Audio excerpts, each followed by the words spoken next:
공부가 하고 싶은 당신에게 강의를 시작하겠습니다.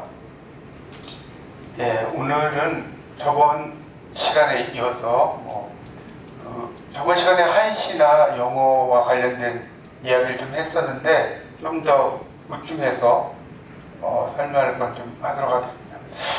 제가 이번 주에 라틴어 수업이라는 책을 되게 감명 깊게 읽었는데 거기에 이런 말이 나오더라고요.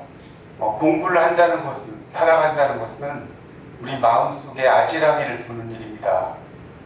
지금 여러분의 마음의 운동장에는 어떤 아지랑이가 피어오르고 있습니까?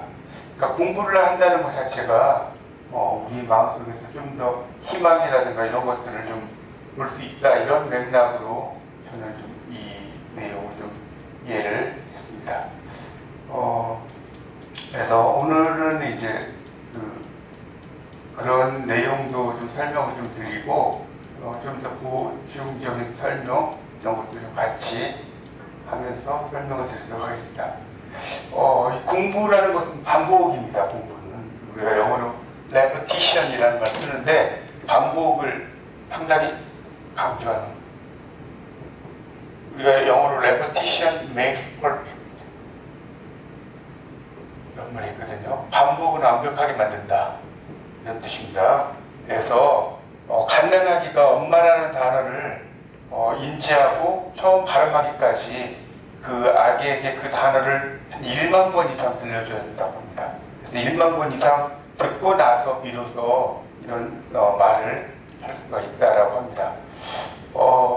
백이혈전 11만 3천 번 읽다, 이런 게 있는데요. 10,000번을 읽은 독서가 백복 김득신, 이런 책도 있는데 이분의 묘지명에 보면 이런 말이 있다고 합니다. 재주가 남만 못하다, 스스로 한계를 짓지 말라. 나보다 어리석고 둔한 이도 없겠지만 결국에는 이름이 있었다, 이런 이야기가 있었고요.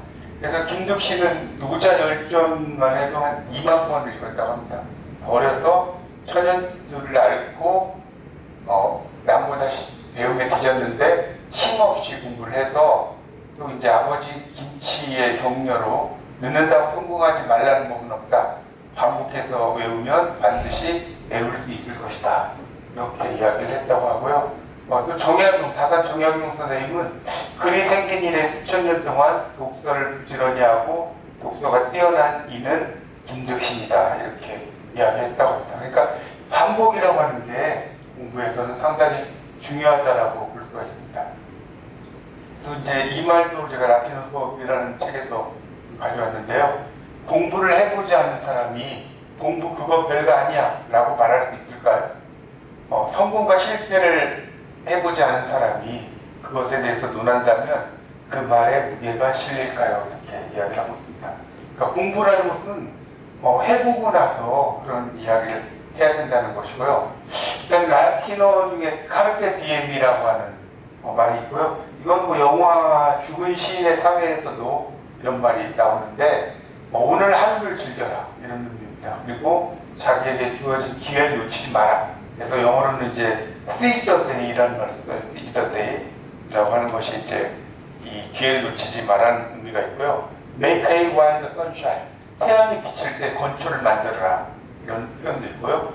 strike while the iron is hot, 제가 이거 잘못 썼네요. while the iron is hot, 그러니까 철이 뜨거울 때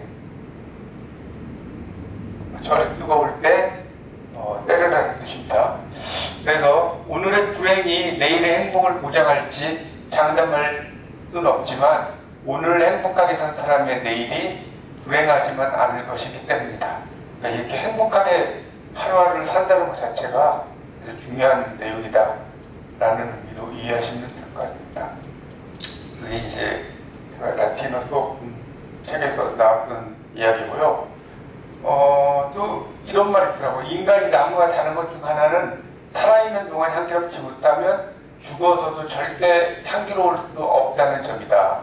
가식적이고 인위적이고 고약한 냄새를 풍기며 살다가는 죽어서도 악취만 내뿜는 존재가 될 것이다. 그 어떤 인간도 삶을 풍요롭고 향기롭게 가꾸며 살지 않으면 죽어서도 식물처럼 감미로운 향기를 숨기지 못합니다. 이 말도 제가 참 감명 깊어서 가져왔습니다. 그런 내용들을 좀 볼 수 있겠고요. 그 다음에 시에 대해서 좀 설명을 좀 하고 또 넘어가도록 하겠습니다. 조선시대의 경도전이라는 이 문신의 시 중에 방김거사 야거라는 시가 있습니다. 들에 있는 김거사를 방문하며 이런 뜻인데요. 들에 살고 있는 시를 보면 이렇게 나옵니다. 추음망막 사산공 낙엽우성 만지홍 인마개교 문귀로 부지신제 화도중이라는 구절이 있습니다. 이건 의미고요. 해석을 하면 이렇게 됩니다. 갈구름 아득하고 온 산이 텅 비니 소리 없이 지는 낙엽으로 온 땅이 불도다. 시냇가 다리 위에 말을 세우고 돌아가는 길을 물으니 내 자신이 그림 속에 있음을 알지 못했네. 이런 구절인데 일종의 우리가 화중선이라는 말 쓰죠. 그림 속에 있는 신선이다. 화중선인데 이 시를 읽으면 너무나 풍경이 아름다워서 나 자신이 마치 그림 속에 있는 신선이 되는 것 같은 그런 어떤 이미지 이런 것들을 주는 멋진 시입니다. 네, 그 다음에 나오는 게 이제 백거희의 대주라는 그런 시가 있는데요. 여기서도 보면 와우각상 쟁하사 이렇게 이야기를 하는데 이때 와우라는 건 달팽이를 이야기합니다. 달팽이를 또 다른 말로 이렇게 와우라는 말 쓰고요. 각상 뿔 위에서 쟁하사 무슨 일로 다투는가 이런 뜻이고요. 석화방중 기차신 석화라는 것은 부싯돌을 가리켜요. 불에서 피우는 돌. 방중 밝히는데 기차신 이 몸을 맡긴다 이런 의미가 되는 거고요. 수부수빈 차환이라 부유하면 부유한 대로 가난하면 가난한 대로 살지니 불개부소 시치인 입 벌려 웃지 않으면 이 또한 바보라네 이런 시입니다. 그래서 여기 이제 해석이 쭉 나와 있습니다.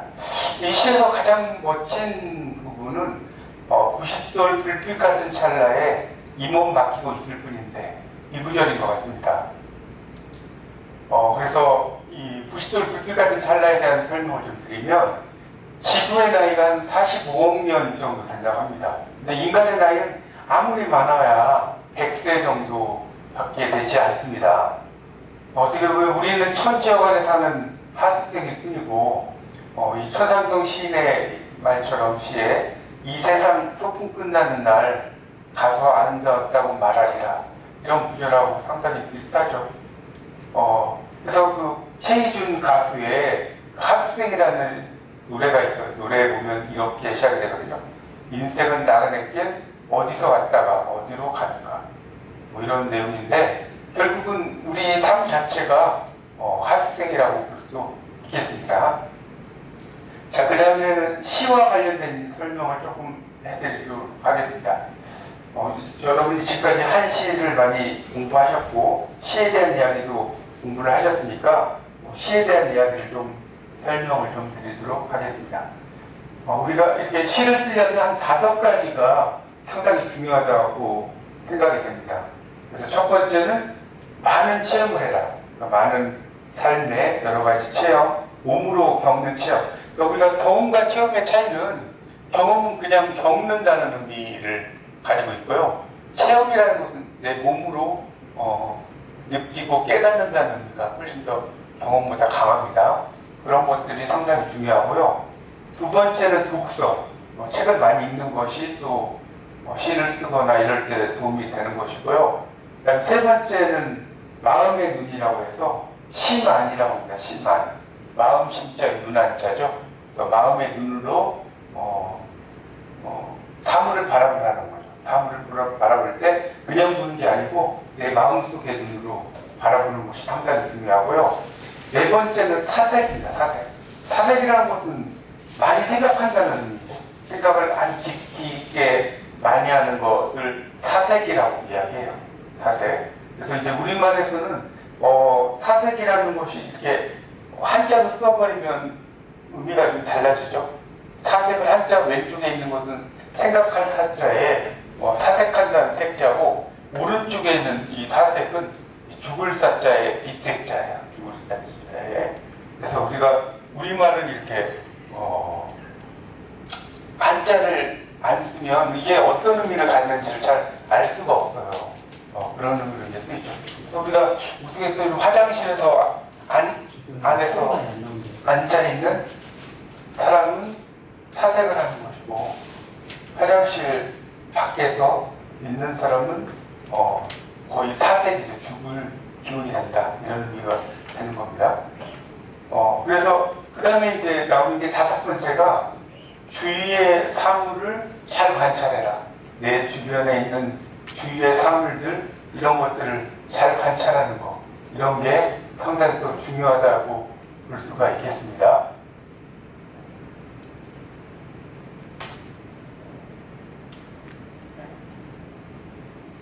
그 다음에 김소월의 진단해보시라는 시가 있는데, 여기에 이제 보면 제일 처음에 이렇게 시작하거든요.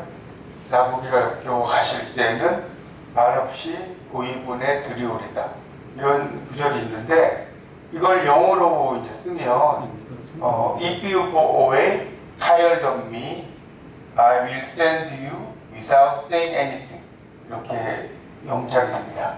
영어에서는 당신이 나를 싫어한다면 난 당신을 보내주겠다, 아무런 말도 하지 않고, 이런 의미로 쓰이는데, 이게 우리말에서는 말없이 고이군에 들린다라고 이야기를 하고는 하지만, 이 자체가 마음속에는 말없이 보내드리지 않겠다, 이런 맥락을 같이 포함을 하고 있습니다.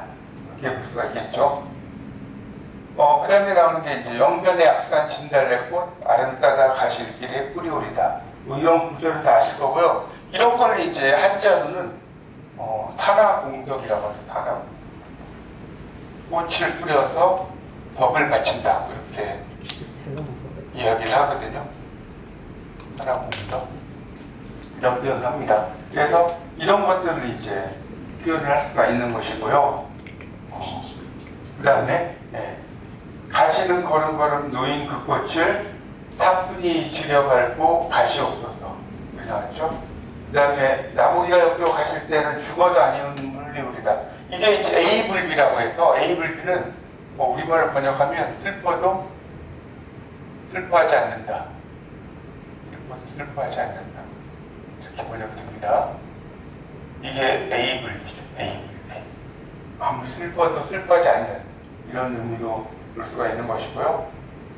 그래서 아까 김소월 시인의 그 시 중에서 영변의 약산 진달래꽃 아름다다 가실 길에 뿌리오리다, 그 다음에 가시는 걸음걸음 놓인 그 꽃을 사뿐히 지려밟고 가셔도, 이 의미는 여러분이 다 아시는데, 이게 보면 영국의 아일랜드 시인의 예이치라는 시인인데, 그 시인의 하늘의 옷감이라는 시가 있습니다.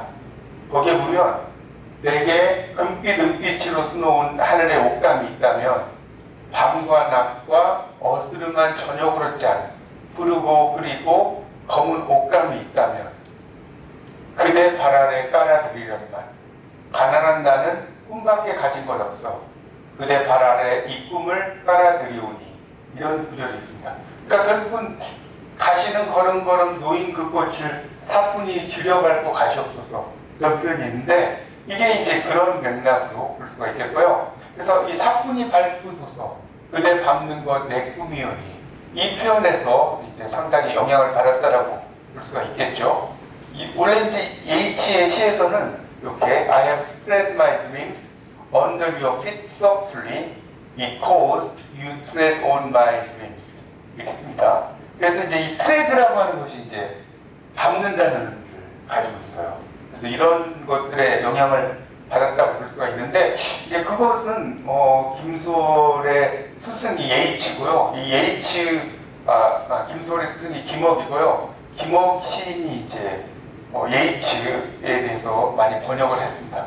그래서 이 김옥 선생님은 오산학교에서 선생님이었고 김소월에 그다음에 일본에서 이제 영문학을 소리가 아예 안 나오는데. 수학을 잠깐만요. 아, 이걸로 말씀해 주실래요? 예. 그래서 영문학을 수학을 했고요.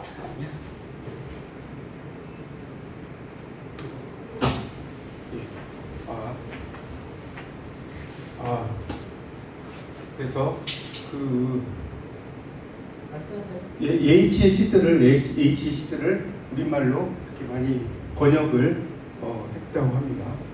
그래서 이제 김소월의 그런 어떤 칠호조 이런 영향, 이런 민요시 이런 것들이 다 김옥의 영향을 받았다라고 볼 수가 있습니다. 그 다음에 이제 200 워즈워드에 대한 이야기를 좀 말씀을 좀 드리겠습니다. 200 시인은 이런 이야기를 해요. 무릇 따뜻한 봄이 아지랭이 낀 경치로서 나를 부르고 대자연이 나에게 문장력을 빌려줬다. 이런 말을 하거든요.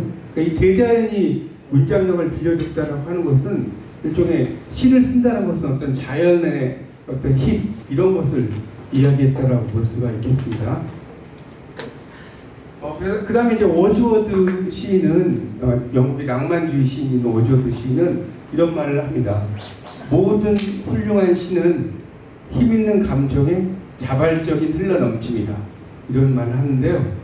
이게 이제 워즈워드는 원래 이제 표현이고 원래 영어로는 all good poetry is the spontaneous overflow of a powerful feeling 이런 말인데 이게 영감설이라는 말입니다. 그래서 영감설의 영자는 영혼과 관련된 영자예요. 영자. 이거는 이제 이 한자를 보면 비가 비죠. 비자고요. 이 무당을 가리킵니다. 그다음에 여기는 사람 3명이죠. 그러니까 무당들이 비가 오도록 기우제를 드리는 그런 형상에서 이 영자가 나오게 됐습니다. 영자는 그래서 무당 하늘에 비가 오도록 기우제를 드린다고 하는 것은 결국은 계속해서 열심히 노력을 하는 건데 기우제를 드리면 비가 옵니다. 그 이유는 비가 올 때까지 기우제를 드려요. 그러니까 비가 안 올 수가 없죠. 그런 의미로 볼 수 있겠고요. 그래서 이제 이 영감설이라고 하는 것을 영어로 inspiration theory라고 이야기를 할 수가 있습니다. 그래서 이제 시와 영감이라는 말 좀 하면요, 이 시라고 하는 것은 영감을 받아 써야 된다. 영감. 그래서 이제 우리가 시를 이제 쓸 때는 시의 첫 줄은 신이 써준다. 이런 말 합니다. 신이 써준다. 그러니까 결국은 그냥 쓰려고 하는 게 아니라 자연스럽게. 그래서 이 아까 워즈워드 이야기했는데 이 워즈워드 같은 사람은 뮤즈의 영향을 받는다. 뮤즈라는 게 뭐 음악의 신이라는 뜻도 있고요. 또는 시의 신이라는 뜻도 있습니다. 뮤즈가 그런 의미가 있고, 그 다음에 이제 우리가 공자께서 이야기하신 게 시 300편을 한마디로 말해서 생각하는데 사악함이 없다. 그래서 이걸 한자로 이야기하면 사무사라는 말이에요. 사무사.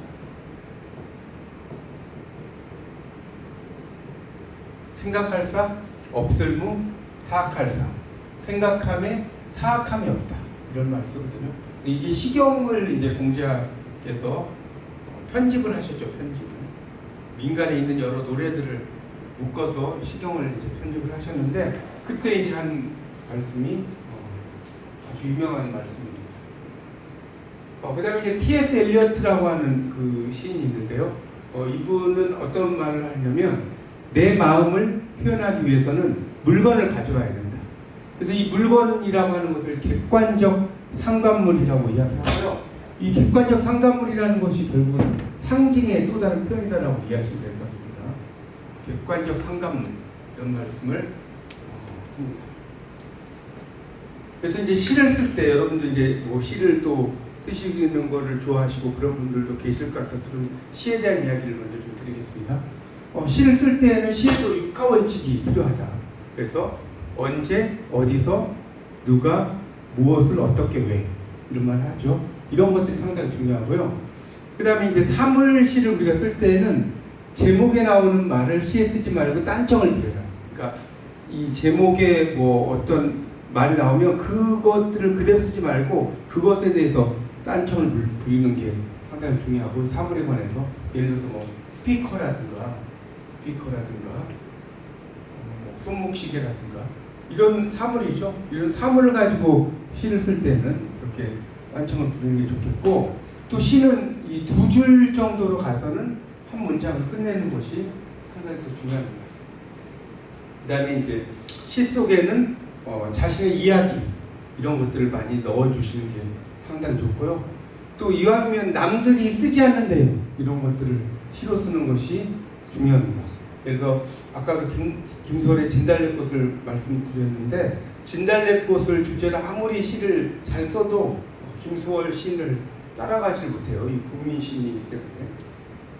그 다음에 이제 이 시쓰기 원칙에서는 하고 싶은 말을 그대로 쓰면 산문이고, 불필요한 말을 제거하면 이 운문이 됩니다. 그러니까 시는 일단 산문을 쓴 다음에 그 산문에서 불필요한 말을 하나씩 제거해 나가는 게 상당히 중요하고요. 그 다음에 시는 이왕이면 짧게 끊어서 쓰는 것이 중요하다. 그래서 독자들은 이제 우리가 시를 읽을 때 감상을 사는 것보다는 이야기를 산다. 그 이야기가 상당히 감동적이거나 즐겁거나 이러면 그것들이 이제 중요하다는 말씀이고요.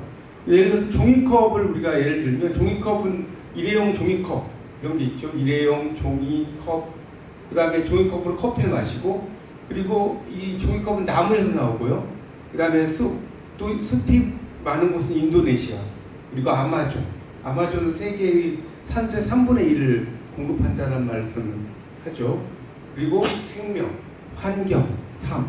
그러니까 여러분이 종이컵 하나를 가지고도 이렇게 생명, 환경, 삶까지도 이해할 수 있는 이런 것들이 상당히 중요한 것이고요. 그래서 우리가 시를 쓸 때는 우리가 종이컵 이러면 종이컵만 생각하지 마시고 그 종이컵에 넘어 이런 것들을 생각하는 것도 중요합니다. 자, 그 다음에 이제 우리가 사물시를 아까 이제 좀 말씀드렸는데, 이건 사람의 특징만 써라. 예를 들어서 스피커 이러면, 스피커 그림 보이시죠? 그래서 스피커를 이야기하면 그가 입을 벌리면 사람들은 바싹 긴장한다. 이런 식으로 이 사물의 특징 이런 것들을 쓰는 것이 중요합니다. 그다음에 손목시계라는 것이 제가 이제 시를 쓴 마지막 연에 이렇게 썼는데, 부끄러움 가득한 너는 언제나 내 주변을 맴도는 1m 면입니다. 그래서 이제 우리가 손목시계를 이렇게 볼 때 이렇게 1m 앞 정도 거리에서 보게 되죠. 그래서 이제 그런 식으로 이제 표현할 수 있고요. 그 다음에 이제 인칭 은유 심상법에서는 1인칭과 2인칭과 3인칭 은유 심상법이 있는데요. 1인칭 같은 경우는 나를 중심으로 이야기하니까 설명형의 의미고, 2인칭은 너, 그러니까 직설합법이죠. 너는 뭐뭐다 이러니까.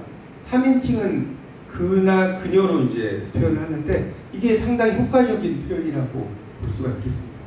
그래서 제가 이제 허나하다라는 시를 1인칭 은유 심상법으로 이제 썼는데, 그래서 이제 그 절벽에 있는 그런 철쭉꽃의 입장에서 쭉 쓴 시입니다. 한번 여러분 읽어보시고요.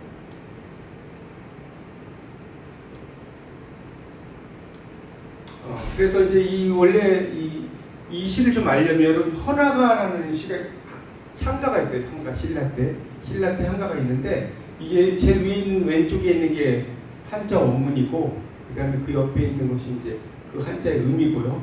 그 다음에 이걸 오른쪽에 있는 것이 현대어로 쓰여진 표현입니다. 붉은 바위 끝에 암소 잡은 손을 놓게 하시고 나를 부끄러워하지 않으신다면 꽃을 꺾어 바치겠습니다. 이런 시가 향가가 있어요. 그래서 이제 이 헌화가가 강릉에 가면 신곡항이라고 하는 곳이 있는데요. 그 신곡항에 이 버스 정류장에도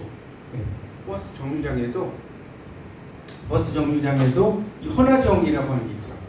헌화정. 제가 2번 정도 신곡항에 가봤습니다. 그 다음에 그래서 이제 거기에 중심 인물이 수로 부인이라고 하는 인물인데, 삼국유사에 전해져 오는 여성인데 상당히 벌써 미인이었다고 합니다. 그래서 이 강릉 신곡항에 있는 왼쪽에 있는 것이 헌화정 올라가는 거고요. 계단이고, 그 다음에 헌화정이고, 그다음에 신곡항에서 바라본 바다고요. 여기가 이제 버스 정류장이고요. 여기 화면으로 여러분 잘 안 보이시겠지만 여기 그림이 이 헌화가의 그림이 있더라고요. 제가 버스 정류장에서 봤는데 그래서 그만큼 이제 또 강릉의 신곡항이 헌화전과 관련된 배경사가 있습니다. 그다음에 이제 이 은유심상법에서 묘사심상법이 있어요. 말놀이를 하는 거죠.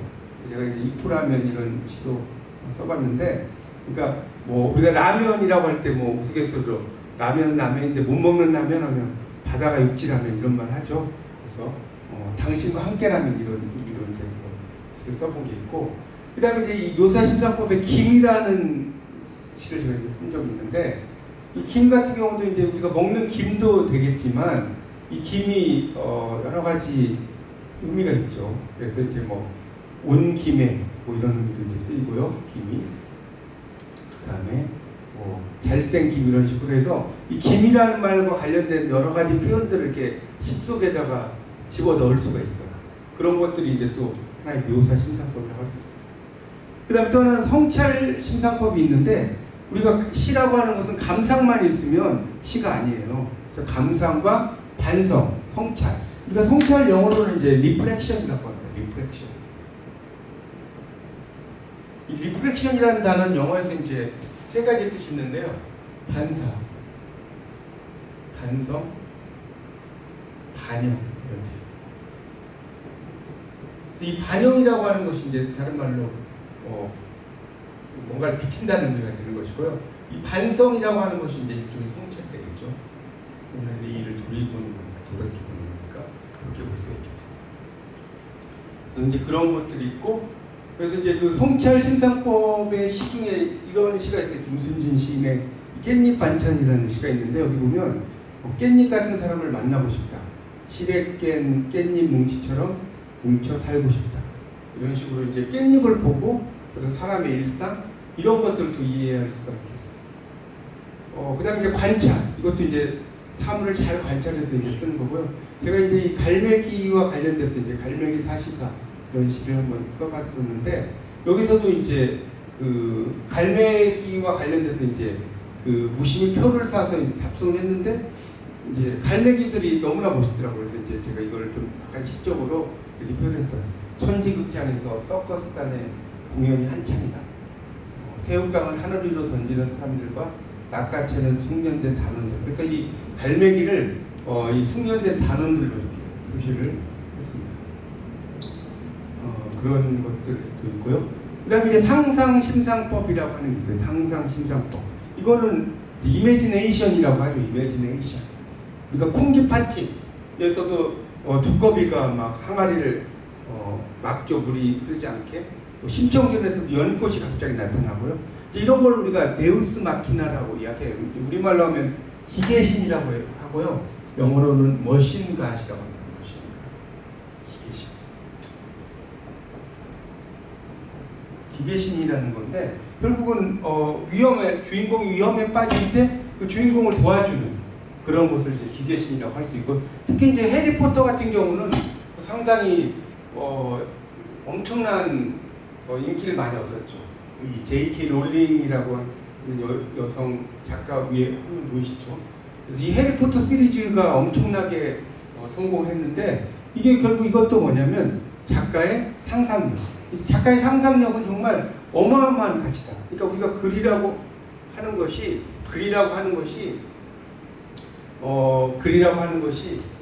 그 상상력이라는 게 중요하다. 이 J.K. 롤링 작가도 처음에는 노트북 하나 가지고 이제 글을 쓰기 시작을 했는데, 처음엔 출판사에서 별로 이렇게 받아주지 않았는데, 나중에 이제 어떤 출판사에서 받아들인 다음에 이게 이제 완전 세간의 화제가 된 그런 책이 됐죠. 그러니까 결국 인간이 상상한 것은 이루어지지 않은 게 없습니다. 지금까지 뭐 우주선, 잠수함, 비행기 뭐 등등 해서 모든 것이 다 상상입니다. 상상이라는 것도 열심히 하면 시가 될 수 있고요. 제가 이제 이 마법의 볼펜이라는 시도 하나 쓴 적이 있는데, 어느 날 이 낡은 볼펜을 주었는데 볼펜을 쥐고 있으면 생각하는 게 다 줄줄 써지는 이런 볼펜을 상상을 했어요. 그런데 그런 것들도 이제 실질적으로는 이런 볼펜이 있다기보다는 생각의 가지, 생각의 흐름이 여러 개로 겹쳐지는 이런 것들이 중요한 것 같고요. 그다음에 이제 참새의 사랑법은 무아시로 제가 썼는데 아버지가 돌아가셨을 때 그 표현을 이제 참새와 비교해서 이렇게 쓴 시가 있고요. 그다음에 이제 VR 안경을 들여다보다라는 시도 있어요. 이거는 이제 이것도 회상과 관련돼서 잡지에서 이제 어머니 얼굴 뭐 이런 거와 관련된 시를 제가 또 쓴 적이 있습니다. 그다음에 이제 뭐 빨간 고무대야 이런 것도 그리고 고무대야는 상당히 많이 여러분이 아시는 건데 이제 그런 것을 가지고 이제 과거의 어떤 힘들었던 시절 이런 것들을 가지고 이제 이렇게 쓸 수도 있다는 거죠. 그러니까 이 고무디아를 보고 과거를 돌이켜 하나의 생각에 리마인딩을 할 수 있는 이런 것들이 될 수 있습니다. 그래서 이제 우리가 시를 쓸 때는 이제 보통 세 가지가 있는데요. 시적인 진실을 발견하는 것을 씨앗을 파종하는 단계로 볼 수가 있어요. 씨앗을 파종을 하고요.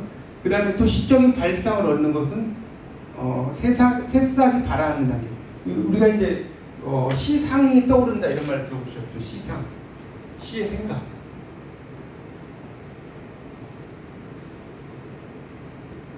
이런 말 쓰는데 이런 시적인 어떤 발상 이런 것들이 이제 시상과 관련이 있겠고요. 그래서 이제 그것이 전개가 되면 이제 결국은 시를 쓰는 거죠. 그래서 새싹을 키워서 꽃을 피우는 단계로 이야기할 수도 있겠습니다. 이제 그런 것들이 이제 상당히 또 공부에서 중요하다라고 볼 수 있겠습니다. 이렇게 볼 수 있겠고요. 그 다음에 이제 외국어를 이제 빨리 익히는 방법. 이것도 이제 그 한동일 작가님의 그 라틴어 수업이라는 책에 이런 말이 있더라고요. 외국어를 빨리 익히는 방법 중 하나는 그 나라의 역사와 문화, 이거에 호기심, 그 다음에 애정, 이런 것을 갖는 것이다. 그러니까 이 외국어라고 하는 것은 그냥 막 여러분이 막 암기한다기보다는 그 외국어 속에 담겨져 있는 문화적인 의미, 이런 것들을 상당히 많이 아시면 그 속에 이제 여러 표현들이 있다는 겁니다. 그런 것들을 이제 상당히 이해를 좀 하셔야 돼요. 그러니까 우리가 관용적 표현 이런 것들을 쓰면 만약에 my boss likes red tape 이렇게 쓰면 이거는 이제 나의 사장님은 관료주의를 좋아한다는 뜻이에요. red tape라는 것은 옛날에 관공서에서 중요한 서류를 묶을 때는 붉은 끈으로 묶었다는 데서 이제 이런 말 나왔고 이게 이제 비오로크러스이죠. 비오로크러스 이런 의미로 이제 쓸 수가 있죠. 그래서 이제 비오로크러스는 좀 전문적인 표현으로 쓰이고요. 레드 테이프라고 하는 것은 관료주의라고 하는 것을 약간 이제 문화와 관련돼서 이렇게 쓴 거죠. 그러니까 이렇게 문화적인 것들을 또 알아두는 거 이런 것들도 상당히 중요하다는 의미로 볼 수가 있겠습니다. 그래서 공부라고 하는 것은 여러 가지가 되겠고요. 그 다음에 이제 이 영어 공부에서 라이스라고 하는 것은 우리말에서는 모, 벼, 쌀, 밥, 누룽지 이렇게 쓰이는데 이걸 이제 약간 교육학에서는 대조 분석 6단계로 볼 수가 있어요. 그래서 이 모국어, 우리나라어와 외국어 간의 차이점으로 인해서 외국어 학습자가 느끼는 어려움 이런 것들도 이제 단계가 있다고 합니다. 그래서 그걸 이제 제가 좀 적어봤는데 대조 분석 6단계 첫 번째는 레벨 0 이거는 전이라고 해서 트랜스퍼인데 모국어와 외국어의 차이가 전혀 없는 경우 이게 레벨 0입니다. 그래서 트랜스퍼고요. 그 영어로는 이제 버스, 택시, 아이스크림, 커피 이런 것들은 달리 이 표현 외국어를 우리말로 다르게 바꾸기가 힘들죠. 그래서 이런 것들을 이제 전이라고 이야기를 할 수가 있겠습니다. 자, 그다음 레벨 1은 융합이라고 해서 core lessons라고 좀 어려운 단어인데요. 이거는 뭐냐면 모국어의 2개 이상 그리고 외국어의 1개. 이게 아까 금방 제가 말씀드린 라이스예요. 모국어에서는 모, 벼, 쌀, 밥, 누룽지 이렇게 한 5가지 정도로 쓰이는데 영어에서는 이 모든 걸 포함한 게 뭐냐면 라이스예요. 라이스. 그래서 여기 이제 차이가 있는 것이고요. 그 다음 대조 분석 6단계 3은 뭐냐면 레벨 2 불완전 구분이라고 해서 영어로는 under differentiation 상당히 어려운 말이니까 이건 몰라도 됩니다. 영어로는. 근데 모국어에는 존재하는 어휘나 문법 구조가 외국어에서는 존재하지 않는 거. 이게 뭐냐면 주격이나 목적격 조사예요. 예를 들어서 우리 말에서는 보세요. 나는 너를 좋아해 이렇게 이야기한다고 칩시다. 그러면 는이라고 하는 것은 주격조사죠. 주격조사. 웃는이가니까 주격조사고, 를이라고 하는 것은 목적격조사예요. 목적격조사. 그렇죠? 그런데 영어에서는 I like you죠. 이거는 나고, 이거는 좋아하다고, 이거는 너죠. 나 너 좋아해 이런 의미가 되는 거죠. 나 너 좋아해. 근데 우리말에서는 이 는이라든가 늘이라고 하는 게 원래 있어야 돼. 물론 이제 나 너 좋아해 이런 노래도 있긴 한데, 그거는 원래 는이라는 단어, 는이라는 주격조사와 늘이라는 목적적 조사가 원래 있는 것이 생략된 것이고요. 원래 이 우리나라 문법에서는 이 주격조사, 목적적 조사가 있어야 되죠. 이런 것이 이제 레벨 2 불안정 구조고요. 레벨 3는 재해석이라고 해서 리인터프리테이션. 문법 구조나 의문, 어휘 등이 모국어, 외국어 모두 존재하나 양상이 다르다는 거. 자, 이게 무슨 말이냐면 우리말에서는 원모의죠. 이 소유격을 이야기할 때 소유격을 이야기할 때는 원모의예요. 그렇죠? 그래서 나의 책, 탐의 책이면 뭐겠어요? 탐스푼 탐의 책. 이거는 이제 생물일 때는 이렇게 써요. 생물일 때 이렇게 쓰는데, 만약에 무생물일 때 뭐 데스크 이러면 책상 다리는 책상은 무생물이죠. 무생물. 이 무생물일 때는 어떻게 쓰냐면 어부를 써요. 원모의라고 할 때. 근데 우리말에서는 책상의 다리. 이래도 다 의를 쓰죠. 소유격은. 근데 영어에서는 생물일 때 소유격은 어퍼스트로피 s를 붙이고요. 무생물일 때는 그냥 어부를 붙인다. 이게 이제 우리말과 또 다른 점 중에 하나가 되겠습니다. 자, 그 다음에 이 대조분석 6단계 5는 레벨 3 과도 구분이라고 하는 게 있는데요. 오버 디퍼런시에이션. 모국어에는 존재하지 않는 의문, 어휘, 문법이죠. 예를 들면 관사라든가 완료시제입니다. 관사라든가 완료시제. 이런 것들은, 특히 관사는 우리말에는 없죠. 자, 우리는 사과 이렇게 쓰죠. 사과 이렇게 쓰지만 영어에서는 반드시 an apple 이렇게 써야 돼요. 애플만 쓰면 안 됩니다. on을 쓰죠. 모음 앞에서는 on을 쓰는 거죠. 그 다음에 책상 이러면 a desk 이런 식으로 쓰고요. 그 다음에 open the door, 문 좀 열어줘 이럴 때 open the door 이렇게 이야기할 때는 상대방과 내가 동시에 알고 있는 건 더를 쓰게 되죠. 이런 식으로 우리말에는 없는 것이고, 특히 이제 완료 시제, 현재 완료라든가 과거 완료, 이런 완료 시제에서는 영어의 have pp나 had pp를 쓰는데 우리말에서는 이런 표현이 없죠. 자, 그다음에 이제 그 6단계 6번째가 레벨 5인데 지금 잘못 쓰네요. 이게 분열이라고 해서 스프리트인데, 이 리을 발음 같은 경우 우리말에서 이야기할 때 L 발음과 R 발음으로 나옵니다. 그래서 우리가 이제 light, 빛 이럴 때는 light 이렇게 쓰는데, 만약에 오른쪽이나 권리 이런 걸 나타내는 단어일 때는 이걸 이야기할 때는 우라는 것을 말로 표현한다고 한 다음에 right를 쓰면 돼요. 그러니까 right 이건 아니고 right 이런 식으로 발음하죠. 그 다음에 nice 이러면 왼쪽에 있는 것은 이가 돼요. 머리에 있는 이. 근데 right 쓰면 쌀, 벼 이런 의미가 되거든요. 그래서 만약에 please give me rice 이렇게 쓰면 밥을 달라는 뜻인데 please give me rice. 근데 이걸 발음을 잘못하면 이를 달라는 뜻이 되거든요. please give me rice 이러거든요. 그래서 이런 발음 같은 것도 상당히 또 영어에서 중요한 그 표현들 중에 하나입니다. 그 다음에 이제 우리가 노래를 통해서 이제 영어를 공부하는 또 방법들이 있습니다. 노래를 통해서 영어를 공부하는 방법이 있어요. 예를 들면 우리가 봉선화 연정이라는 그 현철 가수의 노래 중에 이런 게 있어요. 손대면 톡하고 터질 것만 같은 거래요. 봉선화가 부르리 이런 노래가 있는데, 그러니까 손대면 톡하고 터지니까 만지면 안 되겠죠. 그래서 영어로는 touch me not이라고. touch me not. 나를 만지지 마라. 이런 뜻이고요. 한자로는 이걸 함수초라고 이야기하는데, 머금을 함자에 부끄러울 숫자에 풀초자에, 부끄러움을 머금은 꽃이라는 뜻이죠.